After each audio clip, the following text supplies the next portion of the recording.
মা ফাতেমা চাদরটা নিয়ে আমার দয়াল নবীর দরবারে চলে গেলেন। যেই মাত্র আমার নবীর কাছে গেলেন, আমার নবী মা ফাতেমারে আবার দেখা নবীজি মুস্কি মুস্কি হাসে। নবী তো জানে মা ফাতেমা কেন আইছে, কথা কোন ঠিক কিনা, আরো জোরে কোন ঠিক কিনা। আমার দয়াল নবী মায়ার নবীজি মা ফাতেমাকে দেখে মুস্কি মুস্কি হাসতেছেন। মা ফাতেমা চোখ মোবারকের পানি মোবারক সারে ডাক দিয়া কই, ইয়া রাসূলুল্লাহ, নবী গো,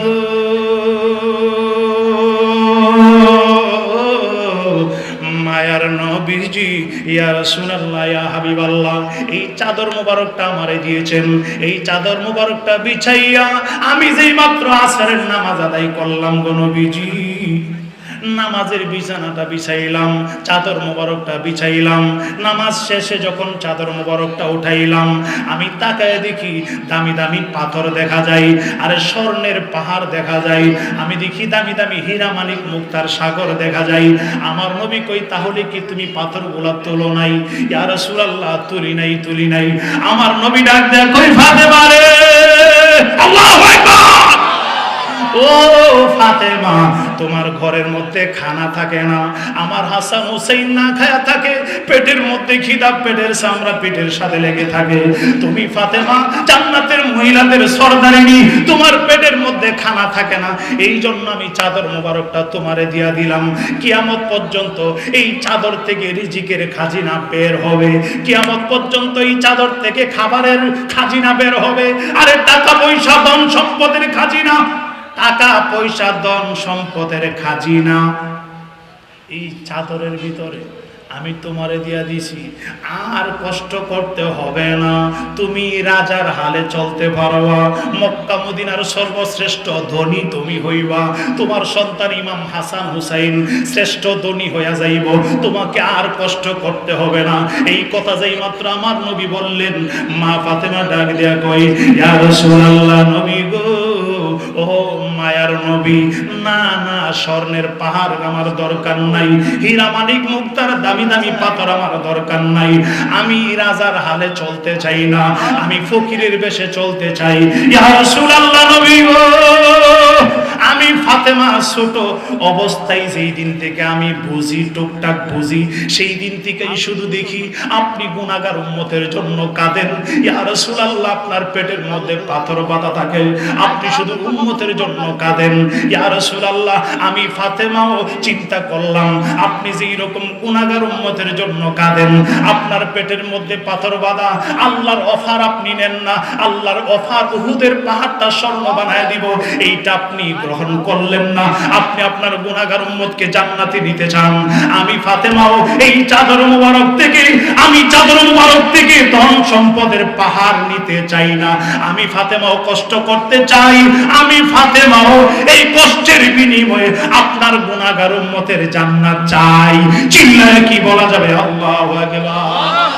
আর যারা বলেন ইয়া রাসূলুল্লাহ, আরে গুনাহগারদের তরাইতে নবী, গুনাহগারদের তরাইতে আসিয়াছেন দুনিয়ায়, তাই তো আমরা মিলাদ পড়তে চাই, তাই তো আমরা মিলাদ পড়তে।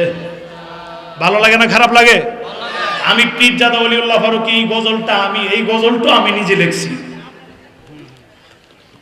মুর্শিদি নামে এতই মধু, দয়াল নামে এতই মধু, খাইলে মধু ফুরাই না, আমার মন হইয়াছে দেওয়ানা। সুবহানাল্লাহ কোন। এইটার নিরিখে আমিও লিখছি। আল্লাহু আকবার কোন। গুনাহগারদের তরাইতে নবী, গুনাহগারদের তরাইতে আসিয়াছেন দুনিয়ায়, তাই তো আমরা মিলাদ পড়তে চাই, তাই তো আমরা মিলাদ পড়। প্রেমিকীরে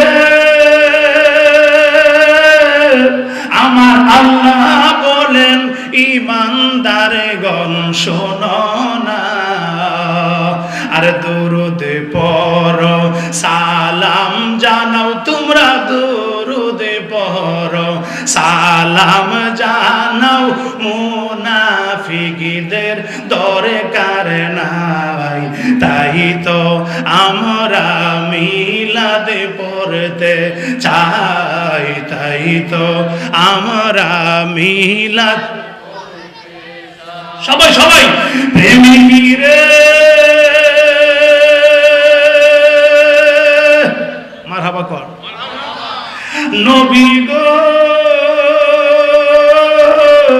এই ফারুকীর মনের বেদনা, নূর কদমে চোমা দিতে, নবী নূর কদমে চোমা দিতে, স্বপ্নে যেন দেখা পাই।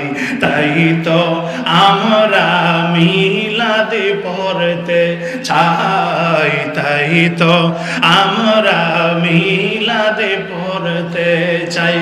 কন্যা গুনাহগারদের তোরাইতে, নবী গুনাহগারদের তোরাইতে আসিয়াছেন দুনিয়ায়।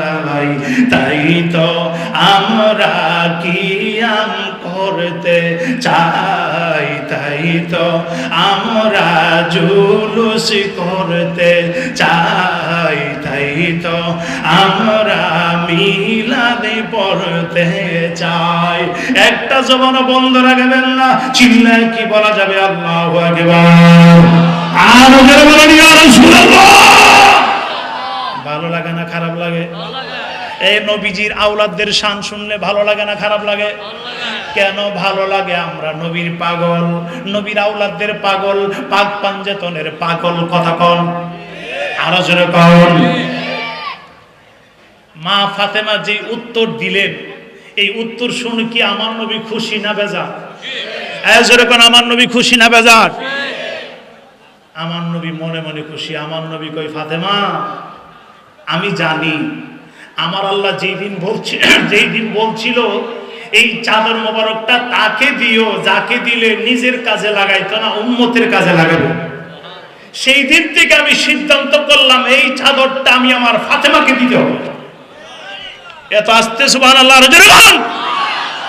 আমার নবী কই, আমি সেই দিন থেকে সিদ্ধান্ত নিয়েছিলাম মেরাজের রাত্রি থেকে এই চাদরটা আমি আমার ফাতেমাকে দিলে ফাতেমা নিজের কাজে লাগাইতো না, আমার উম্মতের কাজে লাগাইব।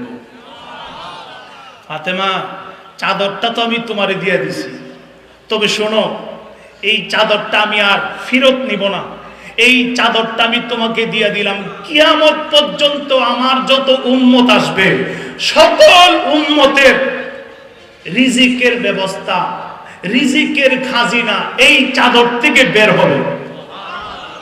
এবার চিন্তা করেন, সিন্নি খাইলা কার দ্বারা মোল্লা চিনলা না, নবীর আওলাদ মা ফাতেমার হাত মোবারক থেকে কিয়ামত পর্যন্ত উম্মতের রিজিকের ব্যবস্থা, উম্মতের রিজিকের ভাই সালাম মারহাবা।